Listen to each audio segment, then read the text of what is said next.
Dr. Eileen, psychotherapist and self-help writer. Today I'll be interviewing Melissa Davis, founder of After the Affair, and we're going to talk about her experience in discovering her husband's affair, some common issues that you might face after an affair, and the healing process. So, hi Melissa, how's everything? Hey, thank you. Thank you so much for having me. Yeah, no, I'd love to hear your thoughts and get to know more about your experience. Yeah, like you said, I'm founder of After the Affair. And After the Affair is really, I'd say, my passion project. I discovered my ex-husband's affairs 6 years ago when I had a newborn baby and a 3-year-old. And that time was really hard for me. I would say at first, I was so embarrassed of the fact that it happened. I felt like it was my fault in a way, or that I wasn't enough of something, so I caused it. And so for me, I stayed really isolated, and I was just filled with so much shame that I couldn't even reach out for help from friends or a therapist. I just stayed alone, a crying mess in my closet most days. So after the affair I started seeing a lot of people doing exactly what I do, or did, I should say. Everything wrong. I did everything wrong. I tried to shove my feelings down, and I tried to ignore things. I tried to just push it away. That's what I wanted to do. And I just didn't do anything right. I didn't try to get to know myself or heal. And so after the affair is, I don't want anybody to suffer like I did. And I suffered for far too long, that's for sure. So that's my goal with this, teaching people how to do the right things and not get stuck in misery like I was. Wow, so initially you kind of kept isolated, you didn't really talk to many people, and then later you decided to maybe that wasn't the best way, and then you became founder of this amazing website. So how would you say that you ended up later dealing with that trauma and, making a change to maybe not feel isolated and ashamed and more come out and try to work on what was going on? For me, it really did take a long time. One of the details is that several of my friends were involved with my ex-husband. So I had a hard time even trusting my good friends, because who do you trust, right? So it made it especially hard. And so, I think what started to change for me is, I am the champion of shove it away, deal with it, never. And I did that because I had little babies I had to take care of. And at least that's what I told myself. I did that because that's what I do, if I'm being honest. So what I would do is I noticed that, I had crazy headaches and back pain. And at the time, I didn't realize that your crap you're ignoring is coming out. But it was. And so I would just be I remember I was in the kitchen just cutting up cucumbers, and nothing would be going on. And I would just become this sad crying mess on the floor because I wasn't dealing with stuff, and it would just bubble out of me. And so that happened a good bit. And I think for me, the turning point was one time it happened, and I just cried so much. I was home alone, so I felt like I could. But I felt amazing afterwards. I was all puffy-eyed and, sad looking, but I felt really good. So for me, this sounds really funny, and this is totally a me thing as you get to know me. I put on P.S. I Love You, just one of my go-to sappy, I'm gonna ugly cry the whole time movies. and it was banned, after I found out about the affair. So I decided to watch it one night. And the second it even turned on, it just was, like nonstop crying. And I cried the whole movie. I cried the whole night. I was dead tired the next day, but I just felt like a little bit more free, honestly. And so I had pushed my feelings down so far that I literally had to force myself to grieve. This was probably, I don't know, maybe a year or so after discovering all this. So I did it again. This time I watched Notebook, and I started it at noon so I could cry all day and then sleep. And so I just started to trip and fall upon ways to make myself grieve. And then I started healing. So that was kind of, for me, my aha moment, and what started to push me into how do I help other people who did the same dumb stuff that I did kind of moment. So, wow, that's amazing. Once you started to get in touch with your feelings versus avoiding them, the healing process was able to begin. Mm-hmm. So how else would you describe the healing process? I know part of it is feeling your emotions and letting yourself, cry. Another is now helping people deal with. Is that part of the healing process as well? Helping others? Yeah, I think that I feel like that's kind of at the end of the process. I think that once you deal with anything, if you lose a parent, you mourn it, you go through all of that, and then when your best friend loses a parent, you're able to really be there for them and love on them. You understand what they're going through, right? Mm-hmm. So, but for me, I started to make myself heal, force myself to heal. And then what After the Affair is all about is it's actually myself and two other therapists who are freaking powerhouses in the affair recovery world. And one of them is she actually lost her daughter. And then a week later, she found out that her husband was having an affair. And so she knows loss and grieving like we don't want to know. Yeah. And so she's very practical and here's what we're going to do right now. And her advice is amazing. And then the other therapist that we work with is very, I call her the super psychologist. She's like, here's what's happening in your brain, and here's what your body needs and is wanting and is doing, and here's what's going on. And so with the healing process of an affair, you have to allow yourself to move through your feelings, move through that pain, instead of trying to jump over it, leapfrogging it, pushing it down. So that is one big part. And another big part of just allowing yourself to heal is understanding it and being really compassionate with yourself. I am not compassionate with myself. And so what we learn in After the Affair is just, right now I feel really angry, or right now I feel really heartbroken. And I feel like that because this happened. And so just allowing yourself to feel it, instead of letting, like you were saying, Dr. Ilene, letting other people's expectations of your feelings influence you or affect you. This is just where I am right now. And that's a huge part of the healing process, and harder than it sounds, I say. Yeah, instead of avoiding it, just going right through it, going on the roller coaster, moving with it, and hoping that you'll make it fine on the other end. Yeah. Am I going to be able to get out of this thing, or am I staying on? I mean, that's basically your choice. You stay on the roller coaster forever, trying to run away from it, or you do it and then you can start moving forward and get off.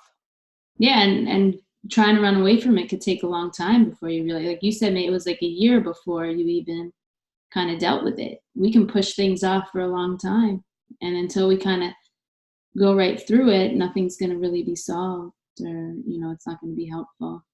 Right. Yeah. So Yeah. what would you Trying to say? outrun it's a bad plan, guys. It is, definitely. What would you say is the hardest part of, going through all that and going through and having your husband have an affair? That for me, the hardest part, I say is for me, it was the kids.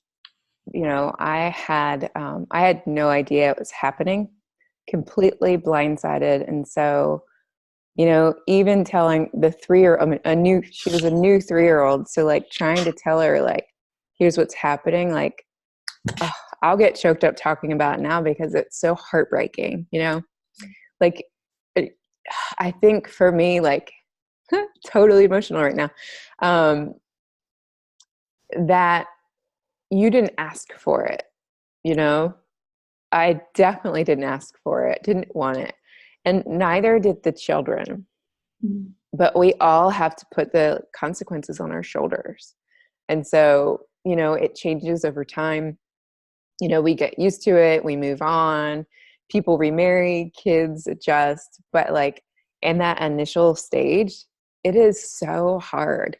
So for the kid piece, that's really hard. But also, I think just I don't know, there's a lot of things that are hard about it. How do you pick one, right? I think when you're in the thick of it and it's new for you, I think that the triggers are really hard. We like to call them flashbacks a lot. Just something, whatever details you've learned about the affairs, or even if you've just kind of created them in your head, seeing something that brings up those painful memories and triggers you. When you're in an affair, just newly discovering that affair is so hard because it's like it happens over and over again, and it makes you feel freaking crazy. And so I think that those triggers, those flashbacks, really hard in that time. But I think that just the brokenness of this isn't what it should have been. That's really hard. Yeah, no, it's tough. You think that your life and your marriage is going a certain way, and that's what you wanted. You had children. Your intention was to stay in the marriage, and then this happens, and you have to make a choice that's very difficult for you and the family. Something that maybe you wouldn't have chosen, but given the circumstances, the only way you might have seen was best for your family, and that's a really tough thing to do. Yeah. Definitely. So is that part of why you decided to start after the affair? What was your, initial hope with starting your website? I think for me, I realized that I always wanted to know from the very beginning, why did this happen? And at first it was like, what did I do wrong? Why did this happen? What went wrong? Why? But it was this like, more like, why did you do that kind of thing? And I was really stuck there for a long time. But I noticed that the why never went away. And it wasn't so much the why focused on the event, but more about like the why me in a deeper way, like a purposeful way. I have a lot of business experience and starting businesses. So I eventually knew that I should rewind. I started to see a bunch of my friends contacting me going through really similar situations. And then from there, I went basically into different online groups, and I saw all these people going through what I would say is almost the same thing I went through. You can change the details, but like we all seemed to process the same way. We were on the same timeline. We were getting stuck in the same way. And I honestly, y'all are going to think I'm crazy, but I really thought I was the only one. I kid you not. And so I'm not the only one, and I'm not the only one that feels like that. Holy cow. And that's where my like deep why was like, ping. And I wanted to ignore it because I was too busy for what I knew was coming.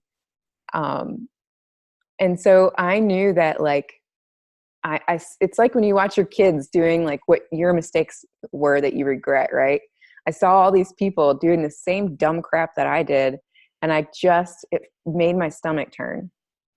So after the affair was created, when I saw that in my mind, and then I totally tried to ignore it for like another year or two, and it didn't do anything because I was like, this is a huge project. I can't do that right now. So my ignoring failed and I had to do it. And so really it's just this, I see you guys doing the same things I did, and I can't stand it because I know how it feels to be there.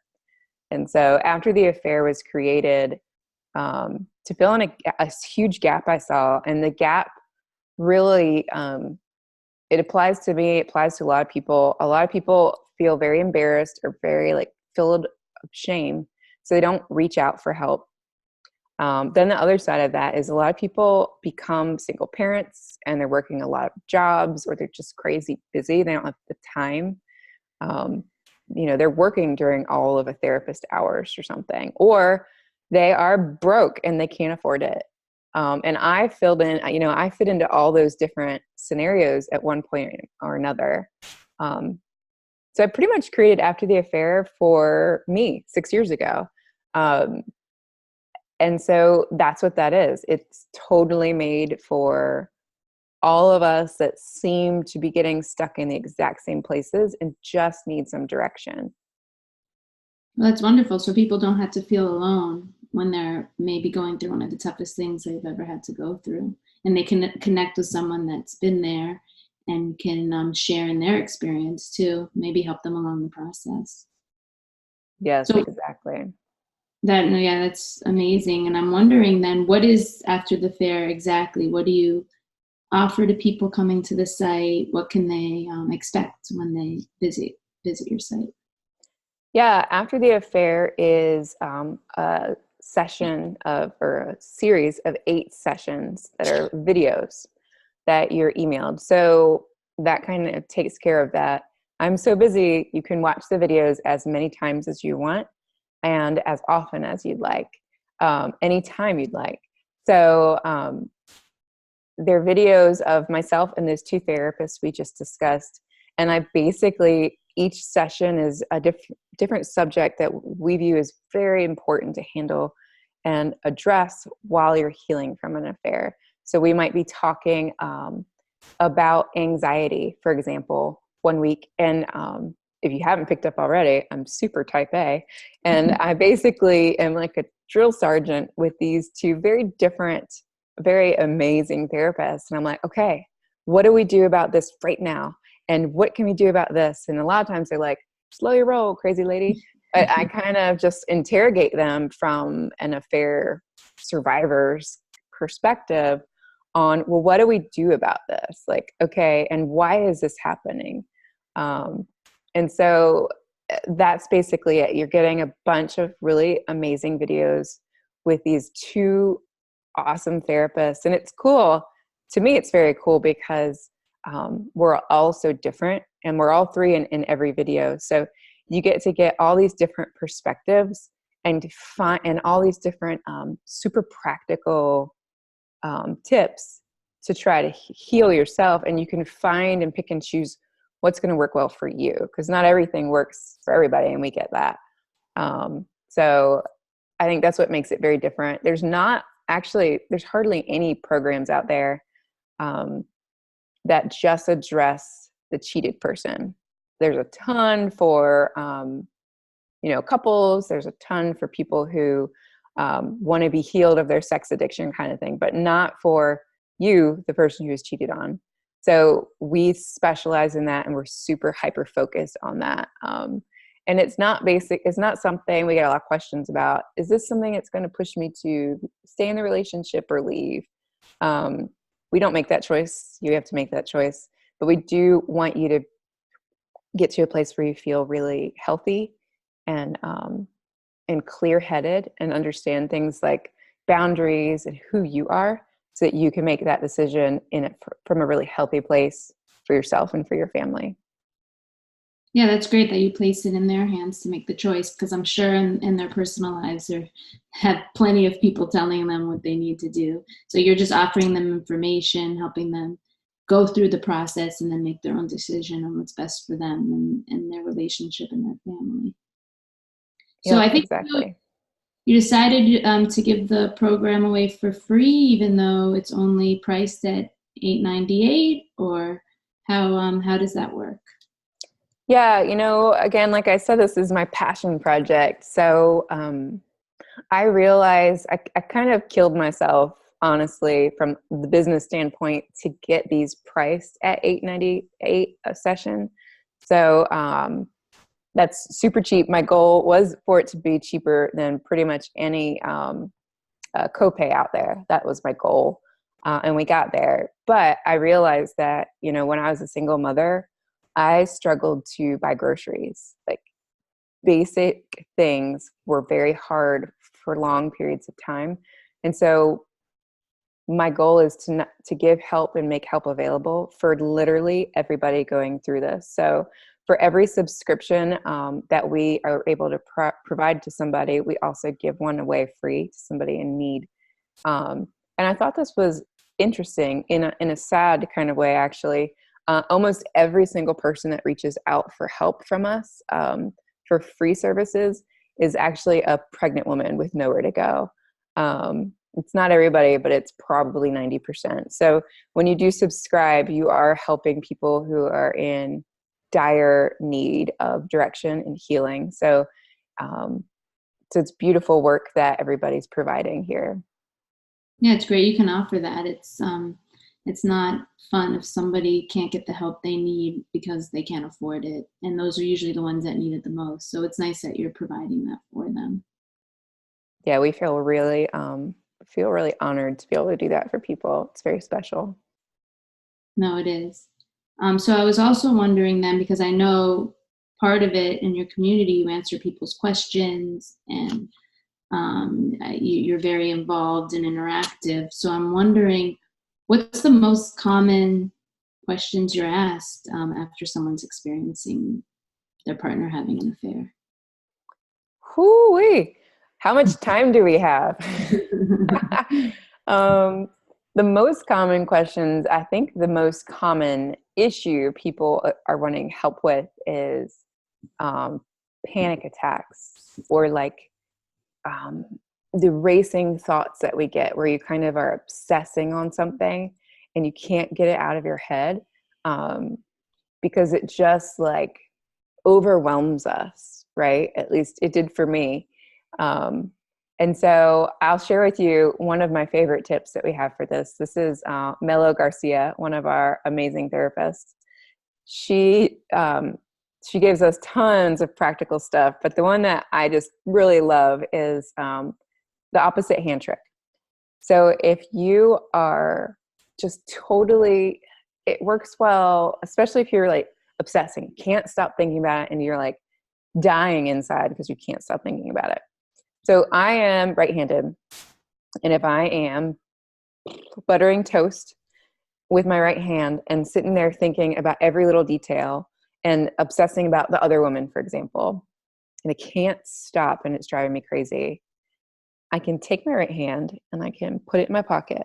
Or if you need more extreme help, take a belt and strap it around your body and strap your arm flat down and only use your non-dominant hand, so my left hand. What happens here is you cannot butter the darn toast without mangling it and super focusing on it. Unless you can use both hands well, this is going to work. You can't peck away with one hand typing an email and have your thoughts racing. And so you're really practicing essentially mindfulness here, being mindful of your thoughts as they come and go, and mindful of your activities that you're doing and focusing. And I don't think mindfulness is something that our culture really focuses on a whole lot. And so just switching your hands is going to provide you pretty much immediate relief from those thoughts.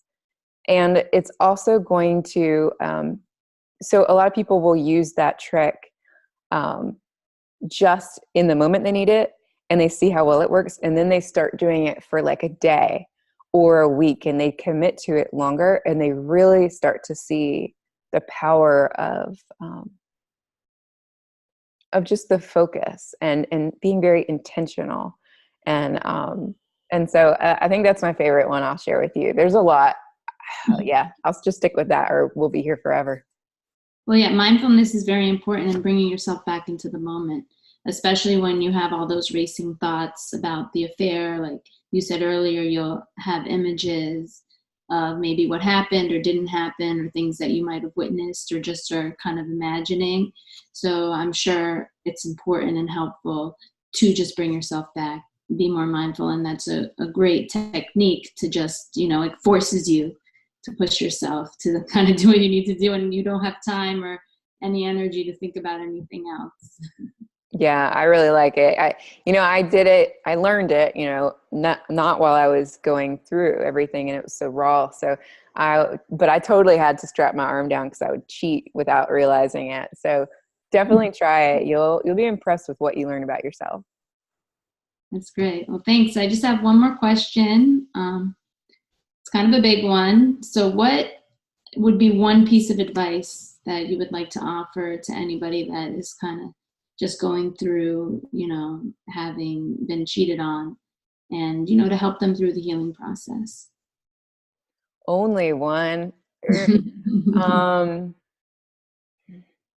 I'm going to combine two because that's so hard. I would say being very, I've kind of already said the first one, being very compassionate with yourself, and just accepting that this is very hard, accepting that you didn't ask for this, and accepting that you are now going to have to work on yourself. And I would say that I'll leave this with this wasn't your fault. I think when we immediately find out about an affair, we blame ourselves. We're not beautiful enough. We're not sexy enough. We're not witty enough. We're not, whatever you want to say, enough. There's a long list. Pretty much any word you could put in the blank, we blame it on ourselves. And so I want you to know fully in your heart that you are enough. And this was not your fault. And that is so hard to hear and really believe. But start trying, because if you don't move through this pain, you will just carry it on your back into all your relationships and your whole life. And it just sucks, guys. And so know that you didn't cause this. It's not your fault. And you are worth the struggle and the fight to be healed and to be loved well. Well, great. That's wonderful advice. And I'm sure so many people will find, great benefit in that. I appreciate your time. Again, anybody can find Melissa's website, aftertheaffair.com, and you'll get a lot of helpful, useful information if you're finding yourself in that position. And I should say it's aftertheaffair.co.com is taken, guys. So look for .co. It's an easy mistake. .co. Okay. All right. Thank you so much for having me. It was a real pleasure. Thank you.